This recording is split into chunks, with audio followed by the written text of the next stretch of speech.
Sir, hingi lang po kami ng reacts kasi kahapon po hinarang ng China Coast Guard vessel yung isang research vessel ng Pilipinas. Ganun kalapit, 35 nautical miles na lang po sa baybayin natin.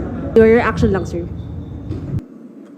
Well, kasi kung wala pa naman sila sa sovereignty natin, meron pang freedom of navigation yan. Pwede pa talaga silang dumaan doon. Ang tanong lang doon, ano bang ginagawa nila doon? Hinarang nila yung ating research vessel. Yes, sir. Malabo yun, ha? Anong ginawa nung ating research vessel? Nagpaharang ba siya? Diyos ko po, Rudy.